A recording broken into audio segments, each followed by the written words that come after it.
नमस्कार दोस्तों। यह भूतिया घटना राहुल जी के साथ घटी थी और अब आगे की कहानी मैं उन्हीं के शब्दों में जारी रखूंगी। तो चलिए बढ़ते हैं आगे कहानी की ओर। कभी कभी हमारी ज़िंदगी में कुछ ऐसी भी अनहोनी घटनाएं हो जाती हैं जिसे हम कभी ज़िंदगी में भूल नहीं पाते। मेरे जीवन में भी कुछ ऐसा ही घटित हुआ था। वो मंजर आज भी मेरी आंखों के सामने घूमता रहता है। मैं चाह कर भी उस भयानक हादसे को भूल नहीं पाता। आप सभी लोगों ने अपने जीवन में छलावे की कहानियाँ और किस्से बहुत से सुने होंगे और शायद आपको ये सब सुनकर काफ़ी रोमांच और मज़ा भी आता होगा। लेकिन यकीन मानिए, छलावा हकीकत में होता है और जिस किसी का भी सामना अपने जीवन में छलावे से होता है तो वह उसे बताने के लिए ज़िंदा नहीं बचता, और जो बच जाता है वह सारी ज़िंदगी उस डरावने पल को कभी भूल नहीं पाता। मेरा नाम राहुल है। आज मेरी उम्र 45 वर्ष है। मेरे साथ यह घटना आज से 20 साल पहले घटी थी। मुझे आज भी याद है, वह दिसंबर की कड़कड़ाती हुई ठंड की रात थी। मैं अपने दोस्त राजन को लेकर अपने मामा जी के घर आया हुआ था। मामा जी गांव में रहते थे। मुश्किल से उस गांव में 100 के करीब मकान बने होंगे। मेरे दोस्त राजन को गांव देखने का बहुत शौक था, इसीलिए वो मेरे साथ आया था। मामी मुझे और मेरे दोस्त को देखकर बहुत खुश हो गईं। हमें वहाँ पर रहते हुए करीब 5 दिन से ज़्यादा हो गए थे और एक दिन अचानक मामा जी किसी पत्थर से टकरा गए और उनके पैर में बुरी तरह से चोट लग गई। चोट लगने की वजह से मामा जी और मामी जी बहुत ज़्यादा परेशान हो गए। पहले तो मुझे लगा कि शायद चोट लगने की वजह से वो दोनों चिंतित हों, लेकिन फिर मुझे उनकी परेशानी की कोई दूसरी वजह लगी।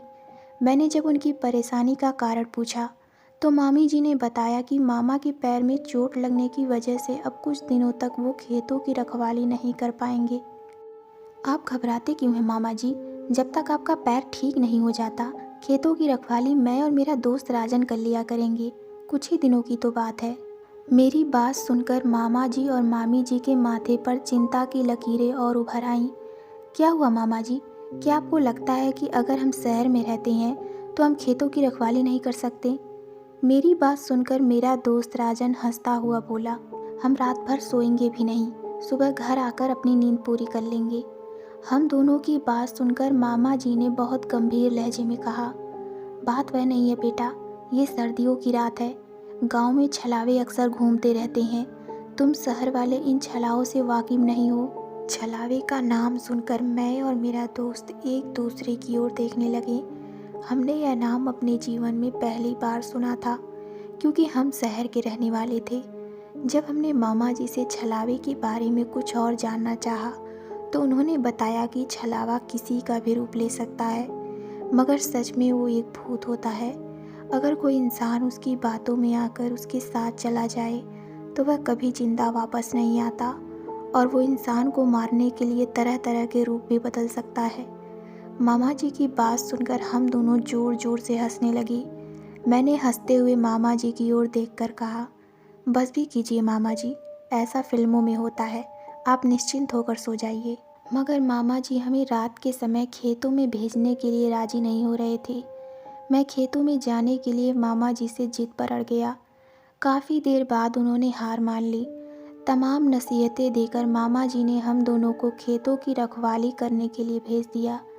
रात का सन्नाटा फैल चुका था। चारों ओर कोहरा छाया हुआ था। हम दोनों दोस्त खेतों में कंबल ओढ़कर अलाव जलाकर बैठ गए। दूर से आती हुई गीदड़ों की आवाज़ें खेतों में गूंज रही थी। हम दोनों दोस्त काफ़ी देर तक बातें करते रहे ताकि हम दोनों के ऊपर नींद ना हावी हो पाए। मगर कहते हैं ना कि नींद तो कांटों में भी आ जाती है। बातों के दौरान हम दोनों की आंखें लग गई थी कि अचानक मुझे पकड़कर किसी ने बुरी तरह झकझोर दिया। मैं चौंक कर उठ गया और इधर उधर देखने लगा, मगर मैंने देखा कि राजन तो बैठे बैठे ही सो रहा था। मैंने राजन को तुरंत उठाया। राजन मेरी ओर देखकर नींद में बोला, क्या हुआ यार, अभी अभी तो नींद का झोंका आया था, क्यों उठा दिया? मुझे सोते में किसी ने बुरी तरह से झकझोर दिया, मुझे लगा कि शायद तू है। राजन, पागल हो गया है क्या? मैं भला तुझे क्यों झकझोरूंगा? मगर मुझे अच्छी तरह से याद था कि सोते में किसी ने मेरा पूरा शरीर पकड़कर बुरी तरह से झकझोर दिया था। सच तो यह है कि मैं अंदर ही अंदर अब थोड़ा सा घबरा गया था। मैं इसी सोच में गुम था कि तभी दूर से मुझे कोई आता हुआ दिखाई दिया। रात का अंधेरा और कोहरा चारों ओर फैला हुआ था, इस वजह से उसका चेहरा साफ नहीं दिख रहा था। कुछ ही देर में वह व्यक्ति हमारे सामने आकर खड़ा हो गया। हम दोनों उस व्यक्ति को देखकर बुरी तरह से चौंक गए। वह व्यक्ति कोई और नहीं बल्कि हमारे मामा जी थे। राजन और मैं हक्का बक्का मामा जी की ओर देखने लगा। मैंने मामा जी की ओर देखकर कहा, मामा जी आपको तो चोट आई थी, लेकिन आपके चलने के अंदाज से तो मुझे ऐसा लग रहा है जैसे आपको चोट लगी ही ना हो। मैंने देखा मामा जी ने हम दोनों की ओर देखकर सपाट लहजे में कहा, हाँ मेरी चोट सही हो गई। तुम्हारी मामी की रात में तबीयत अचानक ख़राब हो गई, इसलिए मैं उन्हें दूसरे गांव के एक डॉक्टर के पास ले जा रहा था, लेकिन रास्ते में उनकी तबीयत और ज़्यादा बिगड़ गई, तो मैंने सोचा तुम दोनों को भी साथ ले चलूं। मामा जी की बात सुनकर हम दोनों बुरी तरह से घबरा गए। मैंने तुरंत मामा जी से कहा, तो फिर जल्दी चलिए, कहाँ है मामी? मामा जी, यहाँ से थोड़ी दूर दाएं ओर जो रास्ता जाता है। मामा जी की बात सुनकर मैं हैरत में पड़ गया, क्योंकि हमारे खेतों से दाईं ओर पगडंडी से होता हुआ एक कच्चा रास्ता जंगल की ओर जाता था, जहाँ पर एक तालाब भी पड़ता था। मैंने मामा जी से हैरान होते हुए पूछा, लेकिन वहाँ तो कोई रास्ता ही नहीं है। मामा जी, एक रास्ता है जो सिर्फ मुझे मालूम है, क्योंकि मैंने बचपन इसी गांव में बिताया है। वो रास्ता थोड़ा शॉर्टकट है। अब तुम दोनों जल्दी चलो, मुझे तुम्हारी मामी की फिक्र हो रही है। इतना कहकर मामा धीरे धीरे कदमों से उसी दिशा की ओर बढ़ गए। मगर कुछ दूर चलने के बाद मुझे कुछ अजीब सा डर महसूस होने लगा। मैंने देखा कि मामा जी ने रास्ते में हम दोनों से कोई बात नहीं की थी, जबकि मामा जी बहुत ही बातूनी व्यक्ति थे। मैंने धीरे से अपने दोस्त राजन से कहा, मुझे कुछ गड़बड़ लग रहा है यार। राजन, पागल हो गया है क्या? एक तो तेरी मामी की तबीयत खराब है और ऊपर से तू ये क्या बोल रहा है? राहुल, कहीं ऐसा तो नहीं कि छलावे की बातों में कोई सच्चाई हो? राजन, तो तेरे कहने का मतलब यह है कि यह तेरे मामा जी नहीं है। अब मुंह बंद कर और चुपचाप चल। अपने दोस्त की बात सुनकर मैं खामोश हो गया। मगर कुछ दूर चलने के बाद मामा जी तालाब के पास जाकर रुक गए। चारों ओर घना जंगल था और सामने एक बड़ा सा तालाब, जो रात के अंधेरे और कोहरे के साए में बड़ा ही खौफनाक लग रहा था। मामा जी हम दोनों को बहुत गौर से देखने लगे। उनके देखने का अंदाज बहुत ही भयानक था। उसके देखने का अंदाज मेरे मामा जैसा बिल्कुल भी नहीं था। मुझे तो पहले ही कुछ गड़बड़ लग रहा था। मैं कुछ दूरी पर खड़ा था, लेकिन राजन मामा जी के बिल्कुल नज़दीक था। मैंने हकलाते हुए मामा जी से पूछा, मुझे तो यहाँ कोई नज़र नहीं आ रहा है, मामी कहाँ है?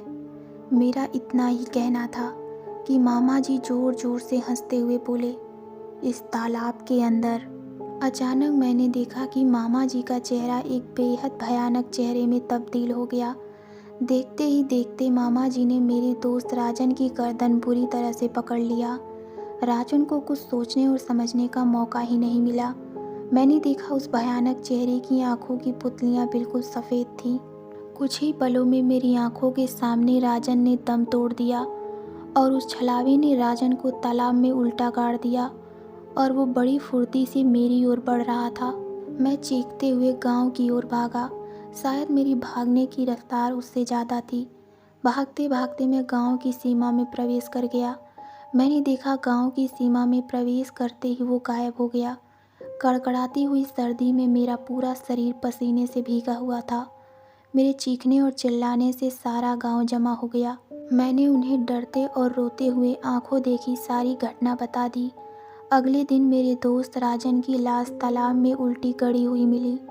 आज भी जब वह मंजर मुझे याद आता है तो मेरे डर से रोंगटे खड़े हो जाते हैं और साथ ही साथ अफसोस भी रहता है कि काश अगर मैं अपने मामा जी की बात पर यकीन कर लेता तो आज मेरा दोस्त जिंदा होता।